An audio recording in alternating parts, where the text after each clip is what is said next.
Hello, আসসালামু আলাইকুম। কাতারের আরেকটি ব্লগ নিয়ে আমি আজকে চলে আসছি। আজকে আমরা যাব মল অফ কাতার দেখতে। মল অফ কাতার কিন্তু দেখতে অনেক সুন্দর অ্যান্ড এই মার্কেটটার ডেকোরেশন আমার কাছে অনেক ভালো লেগেছে। অনেকটা ৩০০ ফিটের একটা ছিল ওইটার মতো দেখতে। ৩০০ ফিটের ফ্লেভারস অন ফায়ার একটা রেস্টুরেন্ট আছে। আমার মনে হয় কি এই মল অফ কাতার দেখে এসে এটার ডেকোরেশন কপি করে রেস্টুরেন্টটি বানিয়েছিল, কারণ ওদের ডেকোরেশন এবং এই যে গাছের যে প্যাটার্নটা এটা কিন্তু অনেকটাই সিমিলার। কিন্তু এখানকার সবচেয়ে সুন্দর জায়গা হচ্ছে এখানে পানির তালে তালে যে ওয়াটার অ্যাক্টিভিটিসগুলো হয়। দেখেন এখানে পানির কালার চেঞ্জ হচ্ছে না, লাইটিংটা চেঞ্জ হচ্ছে, বাট মনে হচ্ছে কালারটা চেঞ্জ হয়ে যাচ্ছে পানির, এরকম লাগতেছে। অ্যান্ড এই জায়গায় একটা মিউজিক চলতে থাকে, আমি কপিরাইটের জন্য মিউজিকটা অ্যাড করলাম না। আমার কাছে এখানে দাঁড়িয়ে থাকতে এগুলো দেখতে খুব ভালো লাগছিল। তো আপনারাও দেখতে থাকুন।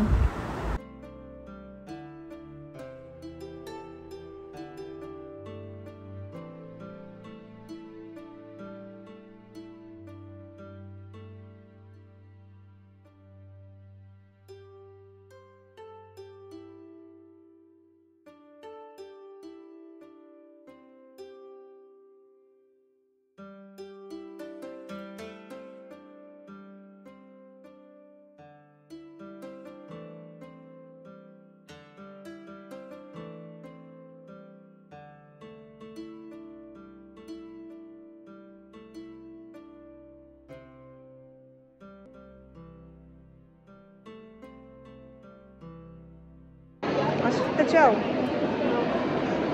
আসতেও পারি।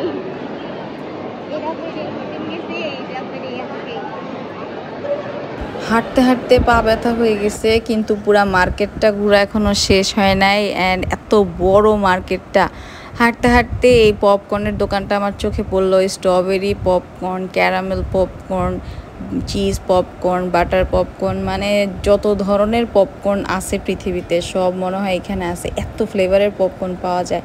এই যে দেখেন দ্য মানহাত্তান ফিশ মার্কেট, এটা কিন্তু ফ্লেভারস অন ফায়ারের দোতলায়ও আছে আর এখানেও আছে, বলছিলাম না সিমিলার। জাপানিজ দোকান আছে, জাপানি খাবার, কি মোচি না কি বলে এগুলা আর কি আছে। আমার হচ্ছে কাজিন যারা কাতারে থাকে, রাইদা রাইকা আর হচ্ছে চাহাত, ওরা আর কি এটা খাবে, তাই এই দোকানে আসলো। দোকানের ডেকোরেশনটা চেরি ব্লজম দিয়ে করা, খুব সুন্দর লাগছিল, পিঙ্কি পিঙ্কি সব কিছু। তো ওরা মেবি কি কি ফ্লেভারের মোচি জানি এখান থেকে অর্ডার করেছে। তো এখানে আর কি ওরা খাওয়া দাওয়া করছে। এরপরে আমরা আর একটু নিচের দিকে যাই পুরো মার্কেটটা এক্সপ্লোর করার জন্য। সবগুলা দোকান ঘুরে ঘুরে দেখানো সম্ভব না আসলে, এত বড় এই মার্কেটটা।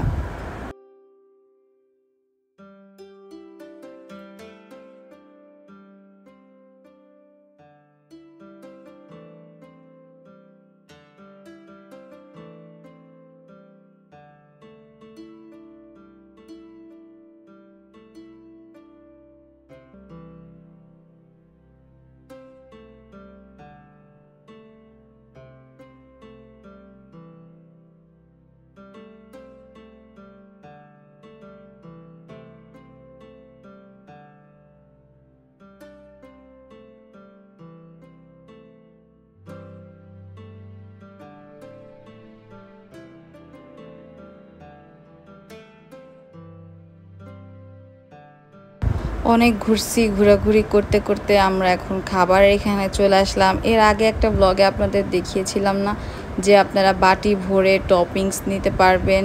হ্যাঁ, চিংড়ি, তারপরে বিফ, চিকেন, সি ফুড, যত ধরনের যে টোফু টোফু যা আছে সব এখানে অ্যাভেলেবেল আছে। আপনারা এখান থেকে সসেস, মাশরুম সব কিছু একটা বাটিতে দিতে পারবেন। আর আরেকটা বাটিতে হচ্ছে আমরা যে ভেজিটেবলসগুলো দিব, লাইক ক্যাপসিকাম, গাজর, এইসব নিতে পারবো। আর আরেকটা বাটিতে হচ্ছে সস অ্যাড করতে হবে। আর আরেকটার মধ্যে হচ্ছে ইচ্ছা মতো নুডলস নেওয়া যাবে, তখন ওরা আর কি লাইভ মেক করে দিবে। তো আমার মামা এখানে নিচ্ছিল, একটাতে সি ফুড আইটেম নিচ্ছিল, যে সি ফুডের যত ধরনের মাছগুলো আছে এইগুলো নিচ্ছিল। আর আরেকটাতে হচ্ছে চিকেন, তারপর হচ্ছে টোফু, এরপরে হচ্ছে স্টেক, এই টাইপের যেসব আইটেম আছে, সসেস, এগুলো একটার মধ্যে নিচ্ছিল। তো 2 টাইপের আর কি চাউমিন আমরা খাবো। তো এই যে এখানে দেখেন বেগুনি যে পাতাকপিটা আছে, ওইটা নিচ্ছে। তারপরে গাজর, ভেজিটেবলস আর কি 4টা বাটিতে আপনি উপকরণগুলো নিজের পছন্দ মতো নিতে পারবেন। নেওয়ার পরে আর কি ওদের কাছে দিলে ওরা মেক করে দেবে। তো সবাই আর কি এখান থেকে চুজ করে নেয়। আমার মামা যখন নিচ্ছিল তখন নেওয়ার পরে ওই যে লোকটা মেক করে উনি বলতেছে যে আপনি তো অনেক কম নিয়ে ফেলছেন, আরও মানুষ হচ্ছে পুরা বাটিটা ভরে ভরে একদম উপচায় উপচায় নেয়। হ্যাঁ, আপনি তো পরিমাণে খুবই কম নিয়ে ফেলছেন। কারণ হচ্ছে এই ডিশটা বাংলাদেশি প্রাইস হচ্ছে 1500 টাকা, মানে একটা চাউমিন একজন খেতে পারবে বা 2জন হায়েস্ট খেতে পারবে, ওটার প্রাইস 1500 টাকা। সেই হিসেবে আর কি আমার অন্যান্য যারা আছে তারা একদম বাটি ভরে ভরে উপচায় পরে নুডলস নেয়। তা আমার মামা খুবই কম নিয়েছে, এটাই আর কি ওই লোকটা বলছিল যে আপনি তো নুডলস খুবই কম নিয়ে ফেলছেন। তো যাই হোক, আমরা পরের প্রসেসিংয়ে যাই।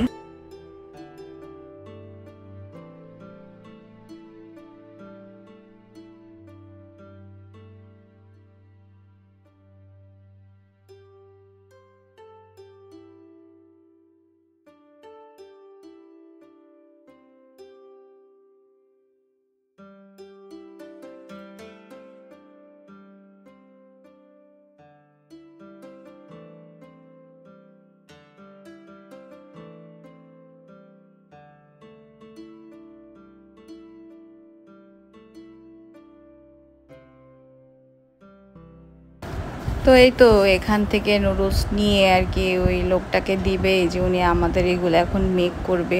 মেক করার প্রসেসটা আমার কাছে খুবই ভালো লাগে, অ্যান্ড পুরো লাইভ চোখের সামনে ধোয়া ওঠা তাওয়ার মধ্যে বানায় দেয় ফ্রেশ খাবার, খুব ভালো। আমার কাছে খুব টেস্ট লেগেছে খাবারটা, যদিও প্রাইসটা কিন্তু বেশি। আর যদি এটা বাংলাদেশের সিস্টেম হতো, ধরেন নিজের মতো ইচ্ছা মতো নিয়ে পরে আপনি ওদেরকে দিয়ে রান্না করাতে পারবেন, তাহলে বাঙালি কতগুলা নুডলস নিত চিন্তা করেন। বিদেশিরাই নাকি বাটি ভরে নেয়, একদম উপচে পড়ে, আর বাঙালিরা হইলে কি করতো মনে হয় পুরো ট্রে ভর্তি নুডলস নিয়ে নিত। যদি ওদের একটা পরিমাণ দেওয়া আছে তাও নাকি মানুষ বাটি উঁচা করে করে নেয়, আর বাঙালি হইলে কি করতো চিন্তা করেন। দেখি বাংলাদেশে এমন একটা রেস্টুরেন্ট ওপেন হইলে যায় দেখবো কি পরিমাণ নুডলস মানুষ নিতে পারে। আছে না যে নিজের মতো যত পারবা তত নাও, তাহলে মানুষ পাগলের মতো নুডলস নিবে।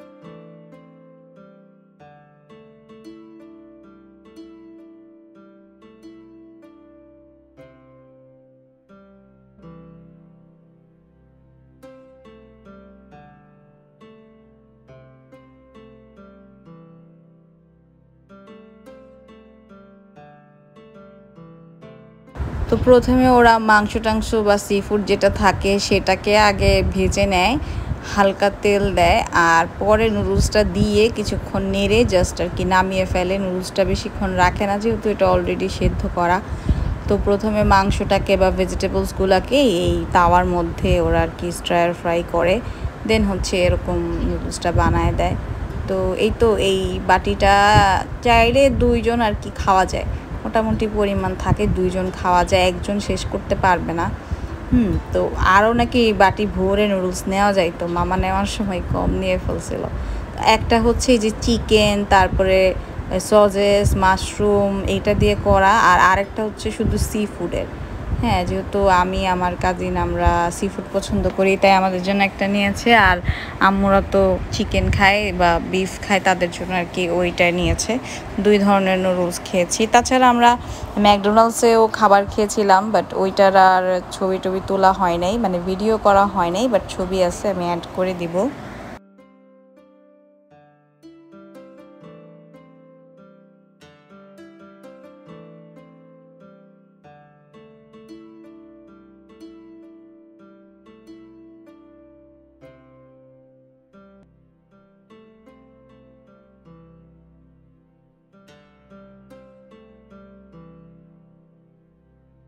আর ম্যাকডোনাল্ডস থেকে নেওয়া হয়েছিল ফ্রেঞ্চ ফ্রাইজ। ওদের ফ্রেঞ্চ ফ্রাইজটা কিন্তু অনেক মজা। আর ছিল হচ্ছে বার্গার, সবার জন্য এখানে বার্গার আছে, নাগেটস আছে, আর ছিল হচ্ছে কোক। তো আমরা সবাই ম্যাকডোনাল্ডসে এবং ওই দোকানে খাওয়া দাওয়া করে সবাই একসাথে আমরা পরে বাসায় চলে যাই আর কি।